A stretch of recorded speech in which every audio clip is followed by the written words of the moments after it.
बोला बोला शंकर भगवान की। म्यूजिक बाय बाबुल पांडे।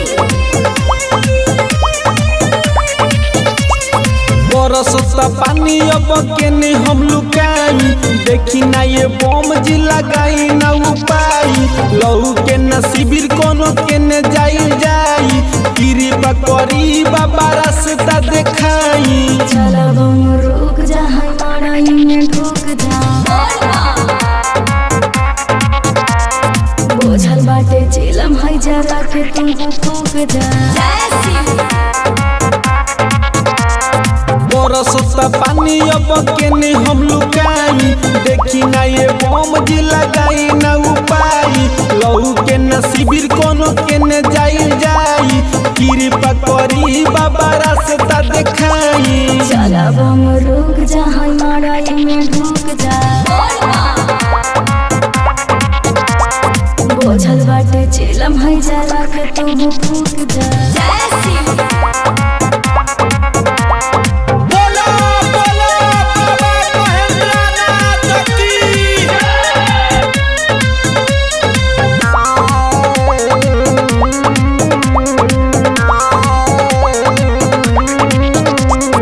बाबा के ध्यान बा कुछो ना होई हो, नजर नाही आवता लोग ना कोई हो।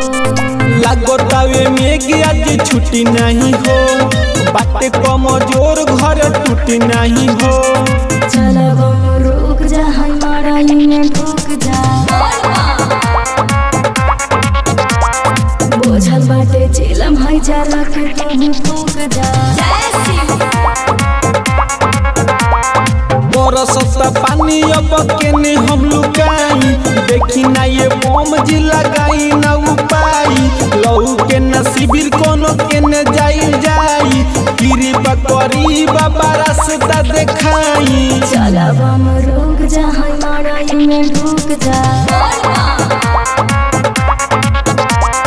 बोझल बाटे चिलम है जरा के तू फूक जा।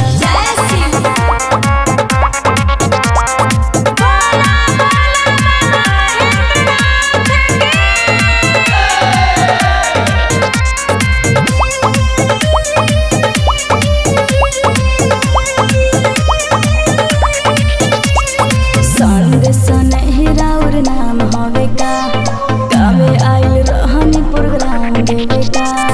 सुननी का गाना पहचान गोइनी हो, बड़ी जल्दी नाम हमर जान गोइनी हो। चल बम रुक जा हमारा में ढुक जा, बोझल बाटे चिलम है जरा के तू फूक जा। बरसता पानी अब केने हम लुकाई, देखी ना ये बम जी लगाई ना उपाय। लहू के न शिविर कोनो